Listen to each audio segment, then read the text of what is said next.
láàrin ìṣẹ́jú kan ká tó máa ti síbú ẹ má bínú.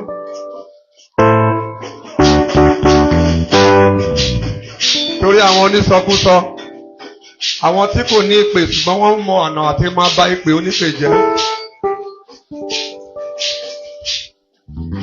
Wọ́n ní ẹ̀mí ní wọ́n ní ẹ̀mí kẹ́.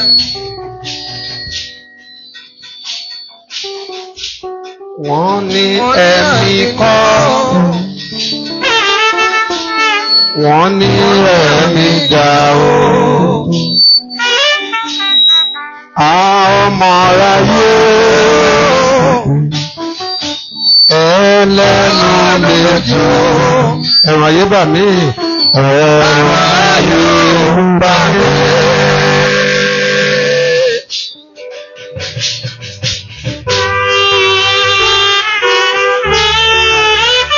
Ọlọ́run ni wọ́n.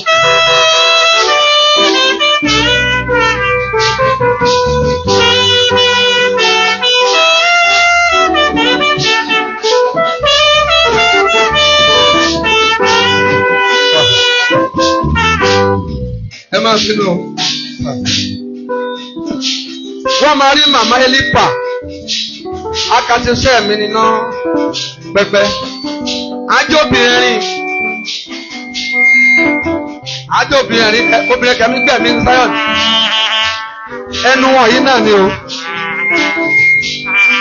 Ibi tí bàbá bẹ́ẹ̀sì ṣe tó a lè fọ́ pé ẹ̀mú báyẹ̀ mi balẹ̀. Àwọn náà ni. Wọ́n ní ẹ̀mí ní ẹ̀mí ní o. Wọ́n ní ẹ̀mí ẹ̀rọ.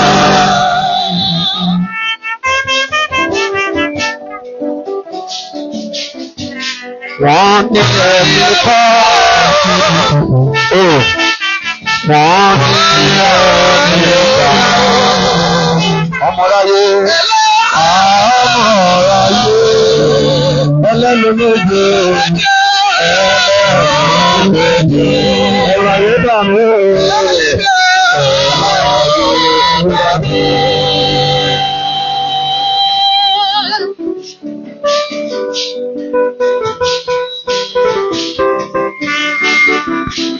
Ẹ gbọ́ dáadáa. Gbà tí mo wáyé, mo farabalẹ̀. Mo rí kìnìún pẹ̀lú àmọ̀tẹ́kùn. Wọ́n fi ara hàn bí ọ̀dọ́ àgùntàn. Ọlọ́run sọ mi. Dàbí mo wáyé. Dàbí mo wáyé. Ó bá balẹ̀ o. Ó bá balẹ̀. Olódùmarè. Mo rí kìnìún pẹ̀lú àmọ̀tẹ́kùn. Wọ́n fi ara hàn bí ọ̀dọ́ àgùntàn. Ọlọ́run sọ mí. Mo rí kìnìún.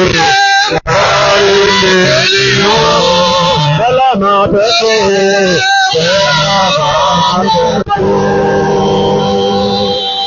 Ọmọ lọ́rùn. Wọ́n fi ara hàn bí ọ̀dọ́ àgùntàn. Ọlọ́run sọ mí. Olúwa o. Wà á dé àrùn. Bí ọ̀dọ́ àgùntàn o. Bí ọ̀dọ́ àgùntàn o. Ọlọ́run sọ mí. Ọlọ́run sọ mí. Ẹ ṣáà jẹ́ kó máa lọ bẹ́ẹ̀. Ó tó yà mí lẹ́nu o. Ẹ má bínú. Ẹ já bèrè lọ́wọ́ ara wa. Kí ni ká fi gbọ́ nínú ìjọsìn? Báwa ò ní ìgbàgbọ́, ara wa lọ fà á. Ìlú àbọ̀dé lórúkọ Jésù. Lórúkọ Jésù.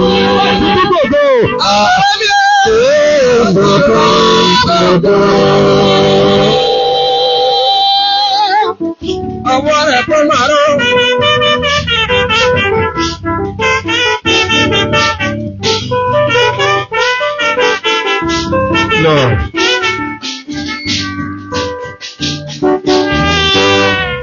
Ọ̀nà tó nígbà wọnú àgbọn o.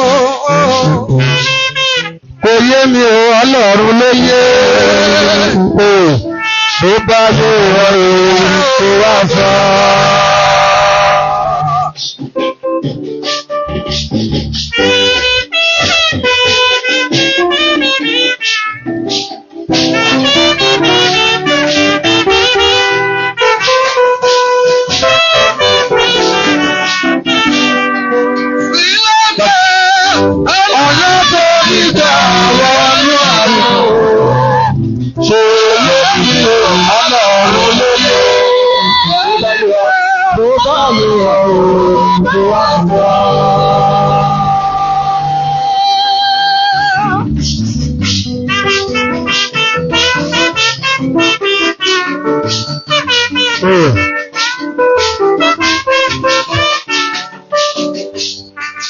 Òkú lásàrò bó ṣe jí ìgbé kò lè ní Ọlọ́run lóye. Tó bá lè ẹ̀rù tó wá fẹ́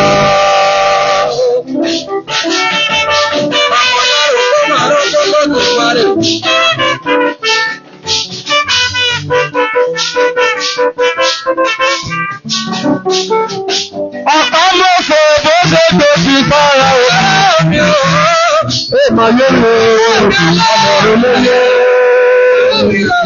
Tó bá lè ẹ̀rù tó wá fẹ́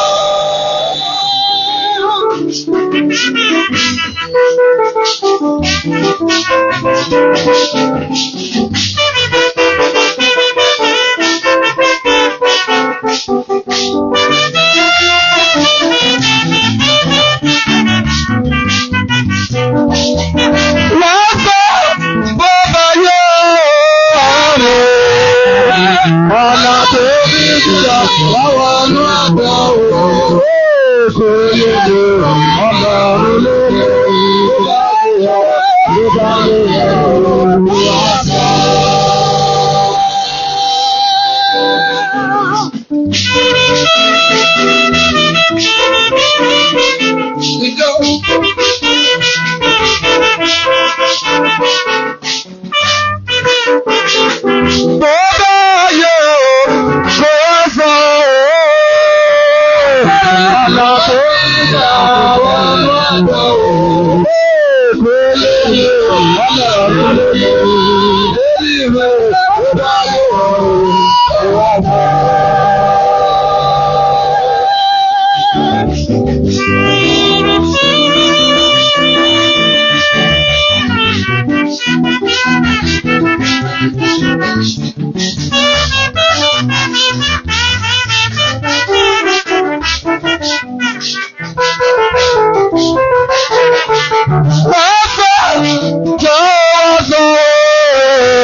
Ọ̀nà tí ìyọ̀wọ̀ gbà wọnú òkun o, tàmí lóore. Kò mà yé mi Ọlọ́run lóye, bí bá yé ìwé ọ̀sẹ̀. Ọ̀nà tó mi gbà wọnú òkun o, kò yé mi Ọlọ́run lóye, bí bá yé ìwé ọ̀sẹ̀. Wọ́n sọ lé ọ̀nà tó nígbà wọ́n máa sọ Ọlọ́run ló ọba ìbáyé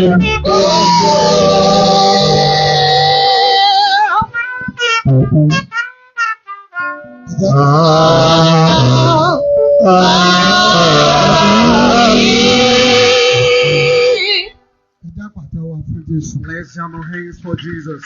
Alice, We can do more than that. A sounding applause unto Jesus. Have your seat. I prefer to walk with the song. The person that came in and did not greet the people that he met in the house. And you did not pay the due respect to the ones that you met. It's like a child that was not trained. I give homage to the maker of heaven and earth. At the same time, respect all the fathers on the throne. We greet the women and the men, mothers and all like that. The friend of mine and the wife of the king 𝙎𝙀. She is my friend, and the king of Zion is also my friend. If she's a woman, she's one of the women well recognized in our service this time around. 𝙂𝙀, ma, God bless you. Let's jam our hands together for Jesus.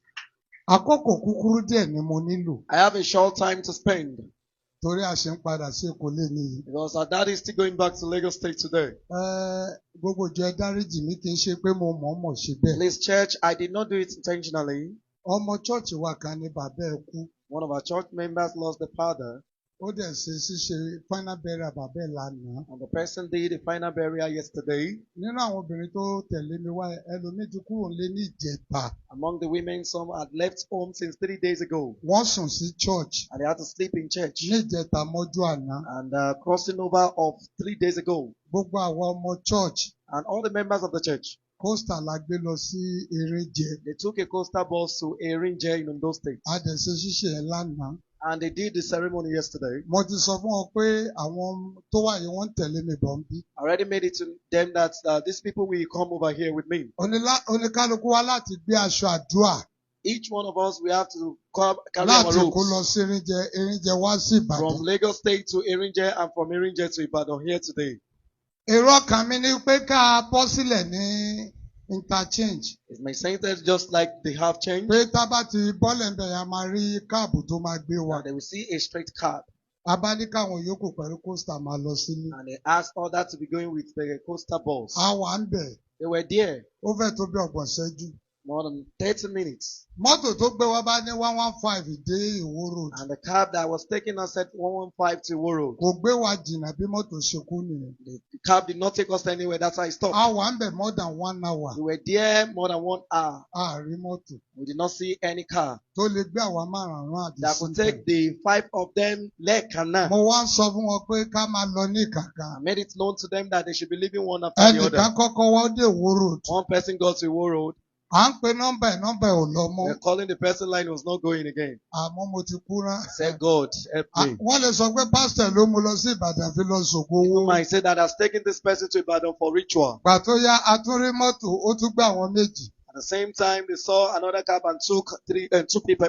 Ó wá pè mí àti ìyàwó mi. And that left for himself and the A wife. wà ń bẹ̀ for another 1 hour. We were there for complete 1 hour. Gbà tó yá, ó bá kọjá sójú tí tó bá ń kúnlẹ̀. Mommy started begging cars. Ọpẹ́lọpẹ́ àwọn sójà kan ló gbé wa. We thank God to some military personnel. Wọ́n gbé wa, wọn ò gbé wa dé Ìwó Road. They did not even take us to Ìwó Road. Wọ́n tún já wa sí ọ̀nà. They dropped us nearby A roads. tún wà ń bẹ̀ títí, a tún wà ń bẹ̀bẹ̀ mọ́tò. And they were there, they were still begging for car. Kó tó di parẹ́ ni tó gbé wa dé Ìwó Road. Before they could see someone that would take them to Ìwó Road. Gbogbo wọn sanwó débí. All of them paid money down here. Àwọn mẹ́ta yẹn sanwó débí. The 3 of them paid their Bọ́tẹ́mi àti ìyàwó mi. fare. Myself and my wife. A sanwó débí. They did not pay A rí oore anything. ọ̀fẹ́ gbà. The grace of God Ẹ já happened. pàtẹ́wọ́ fún Jésù. Let's jam our hands together for Jesus. Ẹ já pàtẹ́wọ́ bá a bá fẹ́ pàtẹ́wọ́ fún Jésù. Let's clap for Jesus.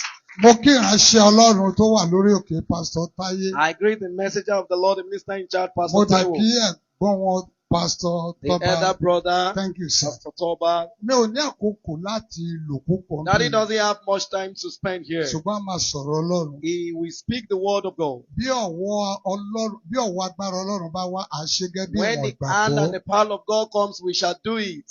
Lẹ́ẹ̀kan sí mo kí ìjọ yìí. Once again, I greet the church. Wípé a kú iṣẹ́ Olúwa. The well done work of God. Mo dẹ̀ kí àwọn bàbá akọrin. And I greet our father, Ẹ jẹ́ the àjọ singer. kọrin yìí. Let's sing the song together. Mo mọ̀ pé amọ̀rin náà. I know we know the song. A fi kọ́ ti wòlíì. We will use it to sing that of a prophet. Ọba ọlọ́rọ̀ fọ̀rọ̀ The ṣàkóso lórí King of ìjọ world. tirẹ̀. Use words of love.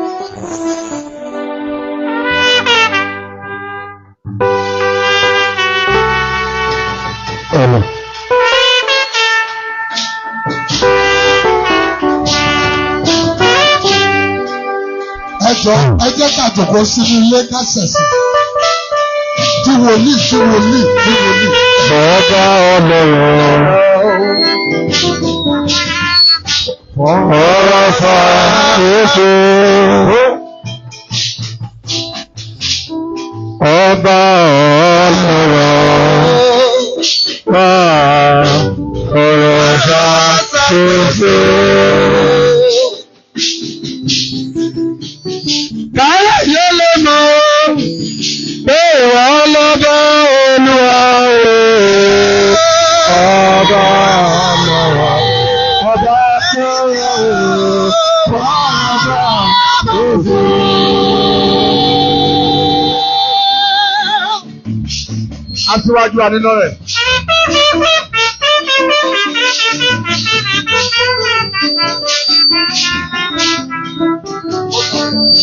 Ọba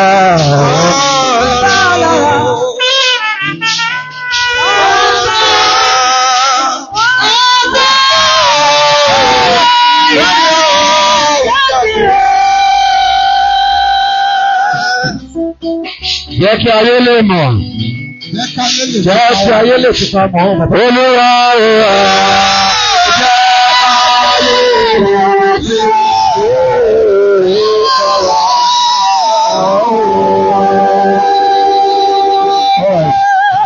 jẹ́ kí ayé lè fi pa mọ́. Olúwa ọba ilé. Olúwa òwà.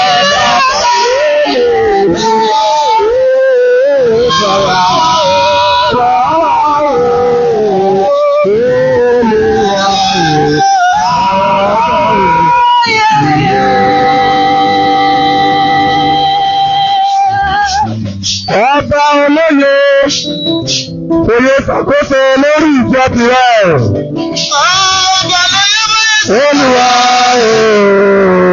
ọba olóye òye ṣàkóso.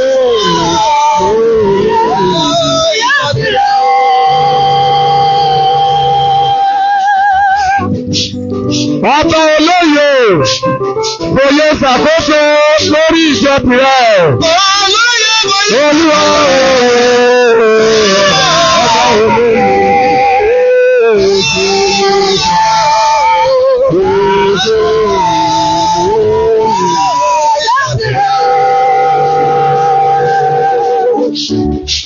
jẹ́ káyé lè ti pa ara mọ́, káyé lè ti pa ara mọ́, Olúwa báyò. Yá! Ayé lè ti pa ara mọ́.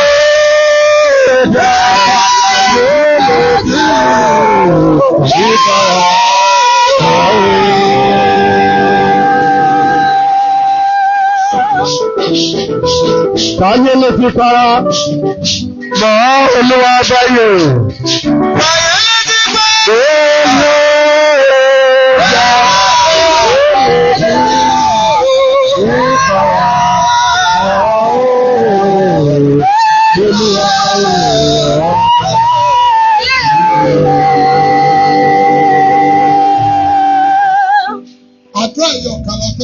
Just one prayer point. Just one prayer point. Ọdún wo la wà yìí? Which year are we? 2025. Ẹ jẹ́ ká First Samuel 2025. Samueli kìíní 2025. Orí rẹ̀ kejì ẹsẹ̀ rẹ̀ 25. Orí rẹ̀ 20 márùndínlọ́gbọ̀n. Okay. Mọ́mbọ̀ jágẹ̀tì. Samuel kìíní. Orí 20. Orí 20. Ẹsẹ̀ márùndínlọ́gbọ̀n. Ẹsẹ̀ mọ́mbọ̀ ẹsẹ̀ 25. 2025. Ká. Ọba jókòó. Ọba máa pariwo. Ọba jókòó ní ipò rẹ̀ bí ìgbà àtijọ́. He sat on his throne. Lórí ìjókòó. On the seat. Jonathan dìde. Abner wá jókòó ti Saul. Sat with Saul. Ipò ta ló ṣòfò yìí? David. Ẹ̀yà àdàkà tá a fẹ́ gbà náà nù. That is the only prayer point. Níbo la ti ń ka yìí? Where are we reading it? First Samuel 2020. In the year 2025. Ipò Dáfídì sì ṣòfò. And the position of David was empty. Ẹ pariwo lọ́wọ́ òkè. Pray roundly. Kọ́wọ́ rẹ méjèèjì yẹn sókè. Lift up your both ends. Olúwa ní 2025. Lord, in this 2025. Ipò èmi Benson má jò ṣòfò. My position, Emmanuel, don't let me. Ní 2025 yìí. In this 2025. Ipò ọkọ mi pọ̀ ọmọ mi ò gbọdọ̀ ṣòfò. The position of my. Ó yẹ pariwo orúkọ Jésù. Orúkọ Jésù. In the name of Jesus. Ẹ̀mí mímọ́. Àgbàdúrà. Olúwa ní 2025. Yàwọ̀ yìí. Lórúkọ Jésù ó di àṣẹ.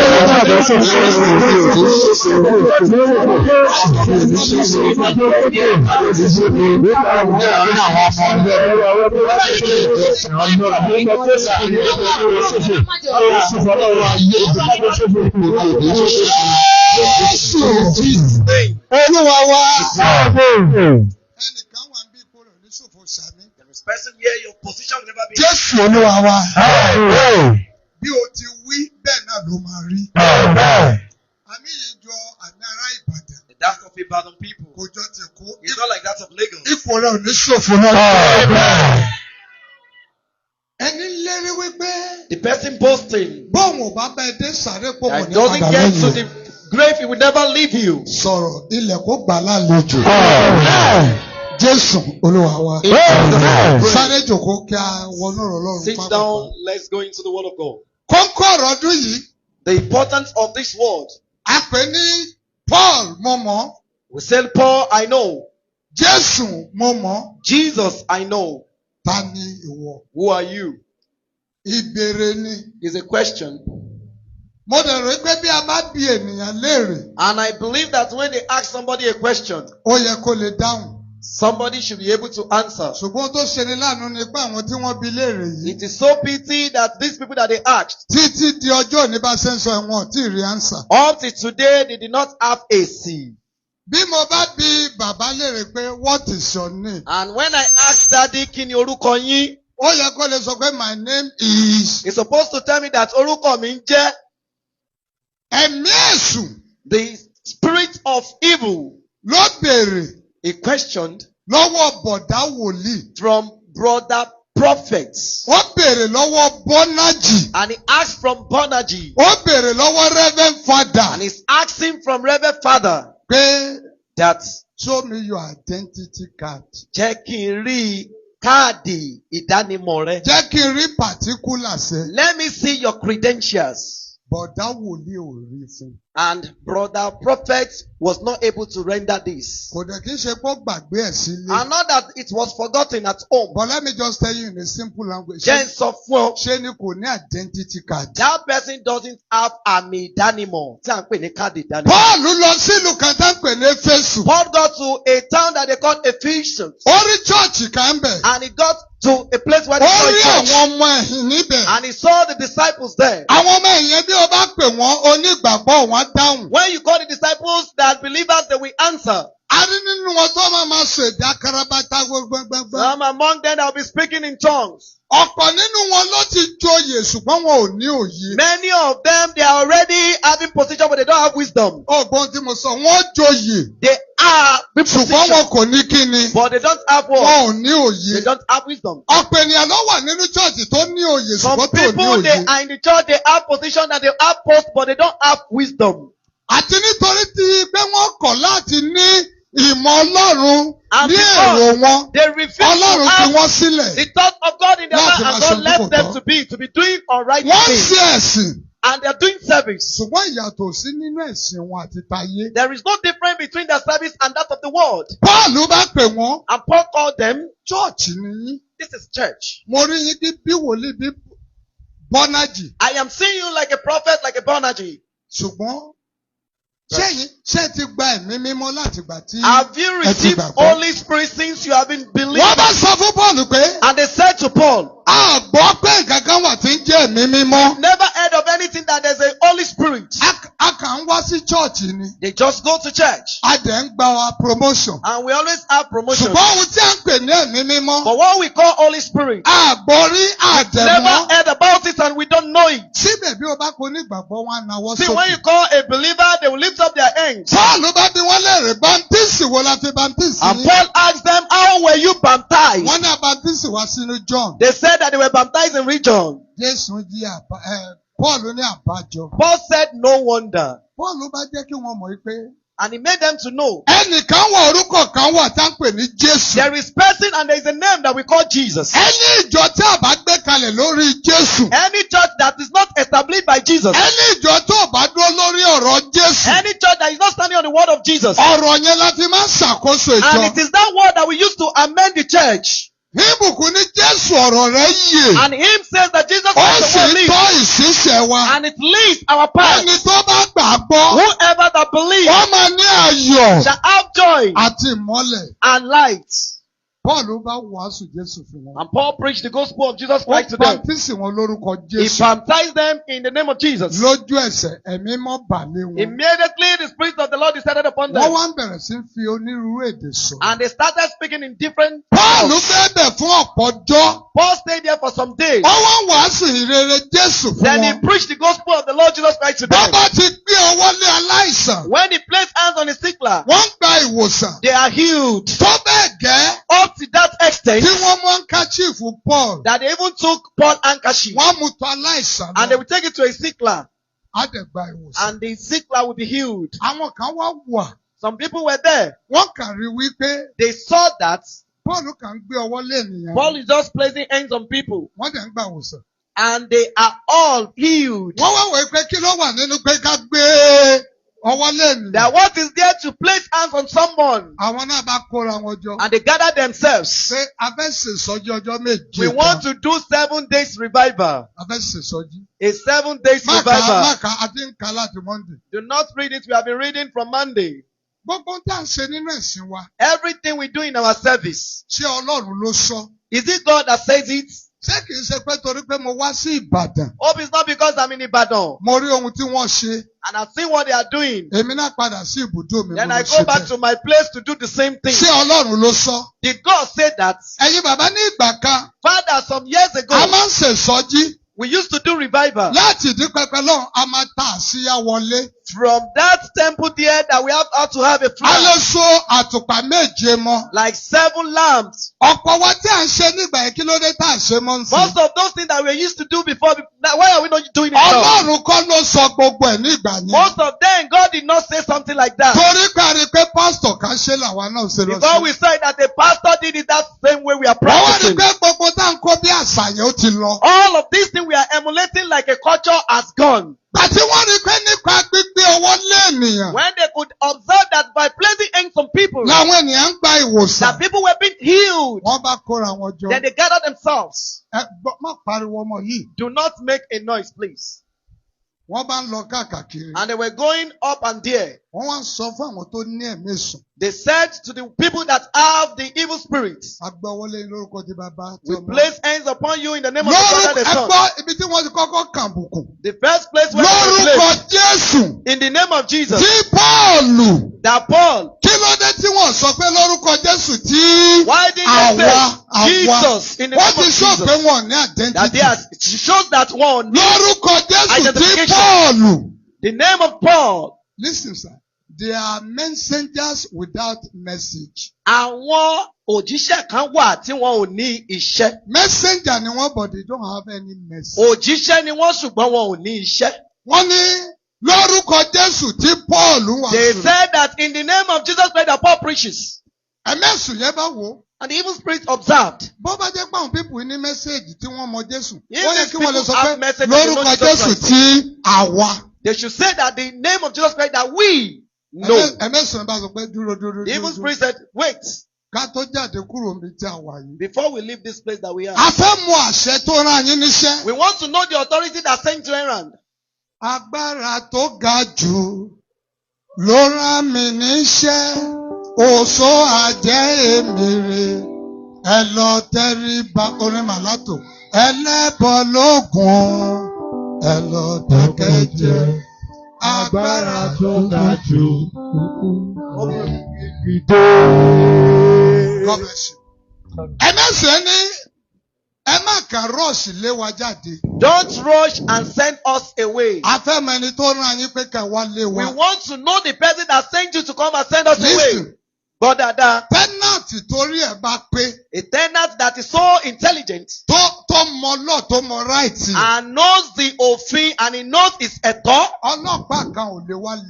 No police can send him or her away from the house. They want to ask you where is the warrant. The Paul that you named, we know him. Jesus that you mentioned, that is even our boss, that is Satan. Himself and Jesus Christ, they met when he finished the 40 days and 40 nights fasting. And our father, our boss, knows Jesus. I think that should be 80 or 70. 70. And they came back to tell Jesus Christ. We saw Satan falling down like a monster. And they said to him, this name of Jesus Christ you mentioned is the name that made us to fall. For you that you are calling the name of Jesus Christ, who are you? The Bible says they were silent.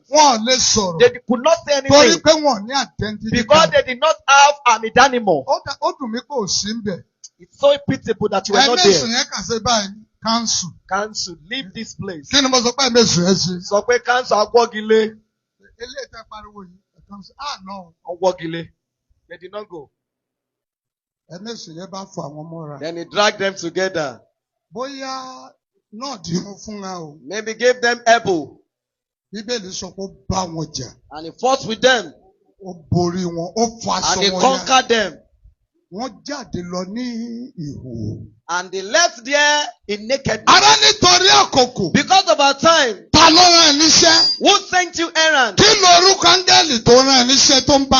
the name of the angel that sent you errand that is using you? Is it the spirit that calls you or family?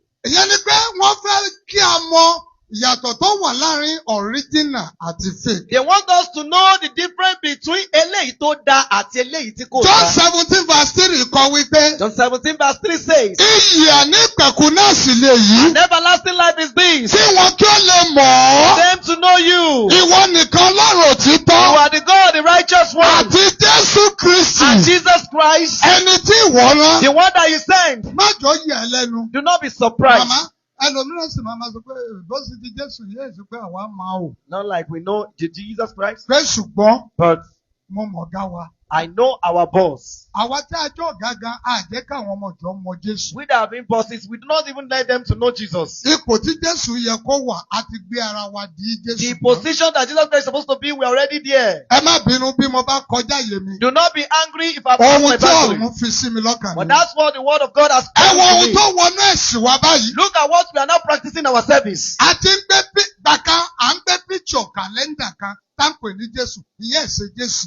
Before, we used to carry one picture and calendar like Jesus Christ, not Jesus. A ti rí wòlíì tó máa gbé kàlẹ́ndà yẹn tó máa fi ṣiṣẹ́ fún ènìyàn. We have seen somebody, a prophet that will carry the calendar and use it to work for Báyẹ̀ mo somebody. ń pariwo àwa kan kékeré kì í ṣe Jésù. Then our daddy used to preach it. There's some people say like it's not Jesus. Ẹlòmíràn rí wa bí àsọ̀dì sí Kristi. They thought that we were just antichrist. A ti rí wòlíì tó máa tún gbé kàlẹ́ndà yẹn. And we have seen some A prophets. tún wẹ kàlẹ́ndà yẹn sómi. They even bat the A gbé fún calendar ènìyàn mu. and give it to people to drink. Pẹ̀lú pé Jésù mo ní mo rí. That Jesus Christ is the one you are drinking. Ọ̀ntì tí òyìnbó yẹn pariwo pé òun ò kì í ṣe Jésù. It was when the wise man shouted that it's not Jesus. Náà bàbá ohun tó tún wá wà báyìí ni pé. And the next thing again in agenda. A ti fọgbọ́n modernize ìbọ̀rìṣà. We are now trying to modernize idol worshipping. A ti ń gbé fọ́tò wa.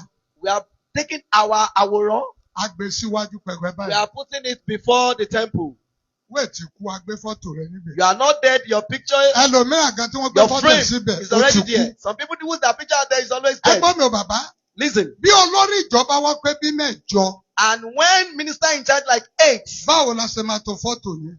Kábíyèsí ọmọ àtọ́ni o. Ìkan báyìí. Ọmọ àtọ́ round. Ìkan báyìí. Wàá rí pé kò bá fẹ́. When it is time, A gbé kan síbí. they will carry one on top of the Ṣé ìwọ lọmọjọ fẹ́ mọ̀ àbí pulpit. Jésù? Are you the one that the members want to know or Jesus? Philip orí mẹ́ta ẹsẹ̀ mẹ́wàá. Philippians chapter 3 verse 10. 3:10 Philip. Paul kọ pé kéèmí kó lè mọ̀ ọ́. Posted for me to know him. Mi ò gbọ́ mọ́ mi. Oh my God! Mọ́bọ̀mà. Paul kọ wípé. And he wrote, Ohun tí mò ń dùn ni wípé. what I am trying Nínú for ìjọ tí mo wà. in the church I am, Kí èmi kó lè mọ̀ for ọ́. me to know you Àti agbára jíǹde rẹ. and the power of resurrection, Àti alábàápín to nínú be ìyà a rẹ. partaker in your suffering. Paul lóhun tóun fẹ́ mọ̀ nìyẹn. That's what he wants to know. Kí èmi kó lè mọ̀ ọ́. That for me to know Àti agbára jíǹde rẹ. the power of Nígbà tí resurrection, mo bá fara mọ́ ikú rẹ. when I near your death, Mọ́ bọ̀ má ti kọ̀rọ̀ ẹja Do not pàtẹ́ wa sing. sábì Hallelujah. jam your hands together and shout a big Ẹgbọ́n hallelujah. sábì Hallelujah. Shout a big hallelujah. Ta ló mọ̀? Ta ló mọ̀? Who do you know? Ẹgbọ́n bàbá níbi tí a ti mú àkórí ọ̀rọ̀ yìí. When we pick this topic, Gbà tí àwọn ènìyàn gbọ́ ọ̀rọ̀ Ọlọ́run. when they heard the word of God, 19 verse 19 bíi Act of Apostle. ìwé ìṣe àwọn apostles, Bíbélì sọ pé gbogbo 19 àwọn tó verse ní ìwé iṣẹ́kíṣẹ́ that have the book account of sham, kì í ṣe díẹ̀. not just little, Àwọn tí ń ṣe alálùpàyídà. the magicians, Wọ́n kó ìwé wọn jọ. and they gathered their books. Wọ́n kọ wọ́n sẹ́sẹ̀ àwọn apọ́sítẹ́lì. They brought it in the tents of the apostles, Àtẹ̀síná sun gbogbo ìwé yẹn. and they cast fire on it and burn Ọ̀rẹ́, churches. Mọ́bọ̀ jọ́kọ̀ mà. Ìwé tí wọ́n dáná sun yẹn. That book that they already cast fire on, Ìwé yẹn la fi ń ṣe wòlíì báyìí. and it is the one people are using as prophets. The secret book of Psalm. Ó ní pé ìwé àṣírí tó wà ní Sáàmù. The lost book of Moses. Ìwé òfin Mósè. Lost. Ìwé tó Mósè tó sọnù. Ìwé tí wọ́n gbé lé ẹ lọ́wọ́ ìta ló sọ fẹ́ pé ìwé sọnù lọ́wọ́ Mósè. Who told you that something has lost in the hands of Moses? Kí ni wòlíì fi orí ekun ṣe? What is prophet using the head? Ta ló rán ẹ níṣẹ́? Listen. Who sent you? Nǹkan bí mẹ́ta kan wà nínú Jésù tí kì í fail. There are 3 things in Jesus Christ that will never fail. Let me tell you, sir. Jẹ́ kí n sọ fún ọ. Nǹkan mẹ́ta kan wà nínú Jésù kì í fail. 3 things in Jesus Christ will never Bàbá, fail. Father, orí ekun máa fail. that of the animal will fail. Sometimes they will tell you that you should use that alligator pepper. One can even fall. The one that they ask you to bathe, if you are not careful, you might use it somewhere. But there are some three things that will never fail. Number one, a kidney. Out of Apostle 4:12, no salvation anywhere. And there is no other name in man given to anyone that can save. Number one, Mama, his name will never fail. Because God has elevated him so high. Philippians chapter 2. And he has given a name. And is above all in the name of Jesus Christ. Every knee shall bow. Number one. His name will never fail. Our apostle in the word àti fàdákà ni. Ṣùgbọ́n ní òde sọ̀rọ̀. In the name of Jesus. Ní orúkọ Jésù. Dìde. Number two. Èkejì. Agbára tí ń bẹ nínú ẹ̀jẹ̀ rẹ̀ kì í fail. The power in his blood will never fail. There is power in the blood of Jesus. There is power in the blood of Jesus Christ. There is power in the blood of Jesus. There is power in the blood of his name. Amen. Amen. Amen. There is power in his blood. That when his blood touched ground, and the ground was shaking, even the clothes of the temple tore, and there was a thunder blasting. When they saw the blood, the dead of the holy ones arose. The power in the blood. It can even make a dead to resurrect. Eketa. His word will never fail. Let's jam our hands together for Jesus. We wrote code it. Passing by. Little in his word will never go. His word will never fail. It is recorded. His word is forever.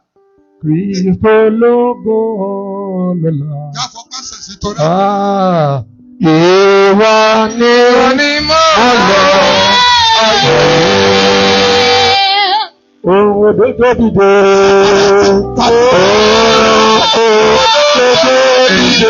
Nítorí òṣìṣẹ́. Lórí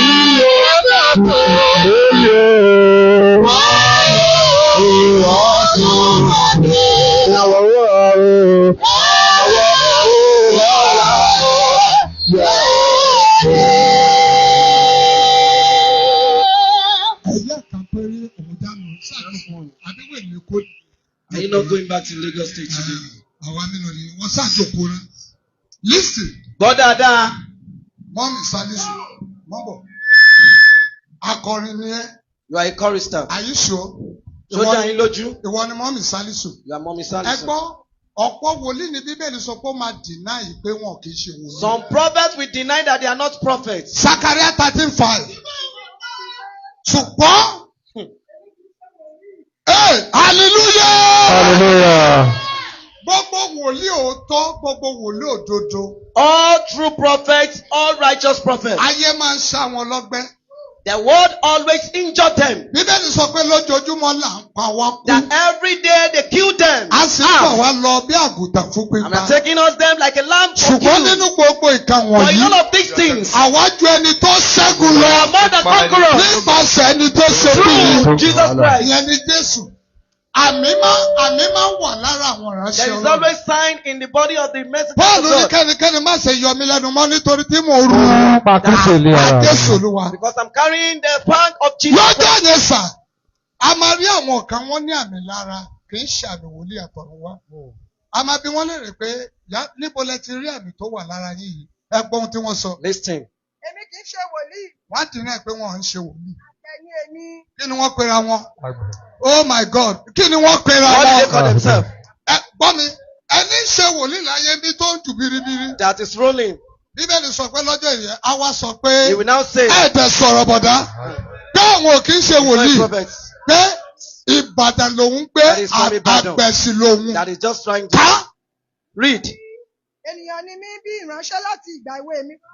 Ènìyàn ló ní mí, ìyẹn ni pé ènìyàn rẹ̀ ránu sẹ́ni. Ẹ sọ Ọlọ́run. Not Jesus Christ, on God. Ẹnìkan sì wí fún mi pé ọgbẹ́ kí ni wọ̀nyí ní ọwọ́ rẹ? Àwọn abílẹ̀ rẹ̀ pé ọgbẹ́ wo lélẹ̀ lọ́wọ́ rẹ̀? Now what is this? Ẹgbẹ́ ohun tó ń sọ, á dáhùn pé. Wọ̀nyí ni a ti ṣá mi ní ilé àwọn ọ̀rẹ́ mi. Ó tó bẹ́ẹ̀. Wọ́n abílẹ̀ rẹ̀ pé. They asked. Ọgbẹ́ wo ló wà lára rẹ̀ yìí? That which sign on you? Àwa sọ fún wọn pé. Kì í sọ pé wòlíì o. It's not that of prophet. Pé ìgbà tí mo lọ sílé ọ̀rẹ́ mi. That when I got to my friend's house, that is when they did it Ọ̀rẹ́ to me. mi. Second Peter mọ́bọ̀ sà. Second Peter 2:19. Second Peter 2:19. Bíbélì sọ pé irú àwọn wòlíì bẹ́ẹ̀. That such prophets like that. Wọ́n máa ṣe ìlérí òmìnira. They will be having a covenant of freedom. Ní ìgbà táwọn pápá jẹ́ ẹrú ìdìbàjẹ́. One that is going to bring the first Wọ́n máa ṣe ìlérí òmìnira. And they will having a covenant of freedom. Mo fẹ́ ṣèrànwọ́. I want to do redemption. Mo fẹ́ tú ẹ nílẹ̀. I want to redeem you. Ìgbà táwọn fúnra wọn pápá jẹ́ ẹrú kíni. Ẹrú ìdìbàjẹ́. They will not. Come in. Ó ti ka. Read. Wọ́n máa ṣe ìlérí òmìnira. Nígbà táwọn pápá jẹ́ ẹrú ìdìbàjẹ́.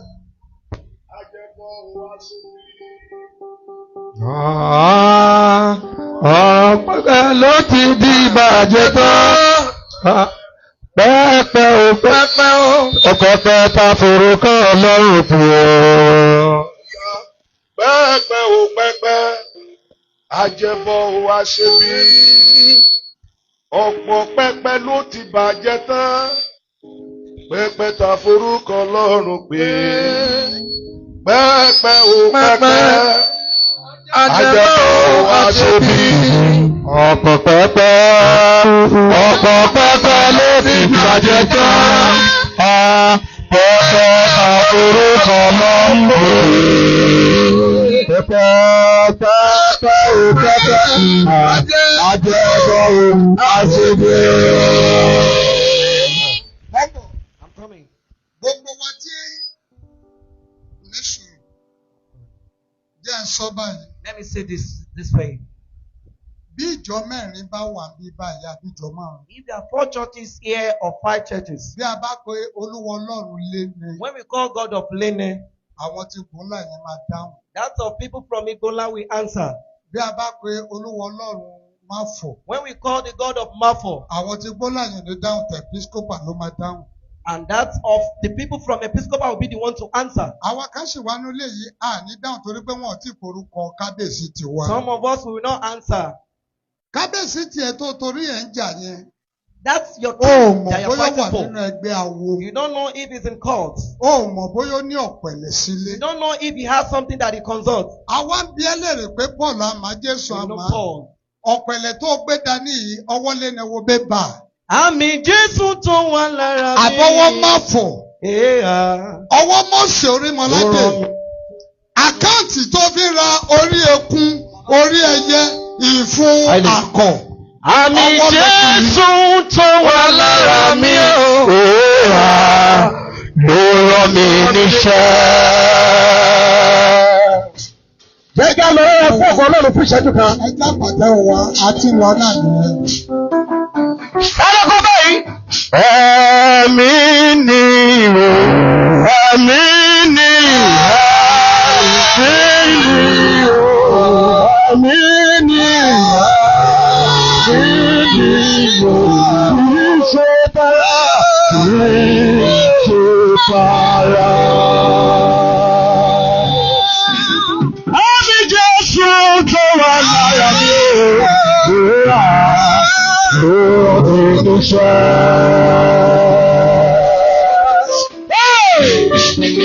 gbàgbà lójú gbàgbà o. Bẹ́ẹ̀ mi ní iṣẹ́ láti ṣiṣẹ́ lórí bàbá. Àmì Jésù tó wà lára mi lórí iṣẹ́.